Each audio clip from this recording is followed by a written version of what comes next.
ఒక వేశ్య మీద ఎవరో అందరూ వచ్చి రాళ్ళు వేస్తూ ఉంటే తప్పకుండా వెయ్యండి, ఆవిడ నేరమే చేసింది. లోకాన్నంత వ్యభిచారానికి గురి చేయడం ఆవిడ చేసిన నేరమే, నేను అంగీకరిస్తున్నాను. కానీ మీలో ఏ తప్పు చేయని వాడు ఎవడో ముందు రాయి వేయమన్నట్టు. ఎవరి తప్పులు వాళ్ళు ఆలోచించుకున్నారు, రాళ్లన్నీ కింద పడ్డాయి. ఆ యువతి రక్షింపబడింది ప్రభువు చేత. వీళ్ళు వెళ్ళిపోయారు. తర్వాత యేసుక్రీస్తు మహానుభావుని యొక్క మాటలు అలా ఉంటాయి. అమ్మి నేను కూడా నీ మీద రాయి వేయజాలను అన్నాడు. ఎంతటి మహానుభావుడండి! మతం ఏదైతే, దేశం ఏదైతే ఏమండి, నీతి నేర్చుకోవడానికి.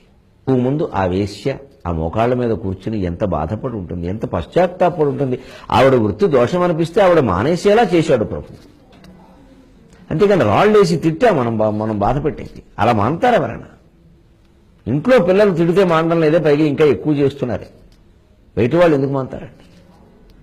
ఇలాంటివి మత గ్రంథాలలో చాలా ఉన్నాయి. అది బైబిలా, ఖురానా, గీత మనకు అనవసరం. మంచి విషయాలు మనం ప్రచారం చేయాలి.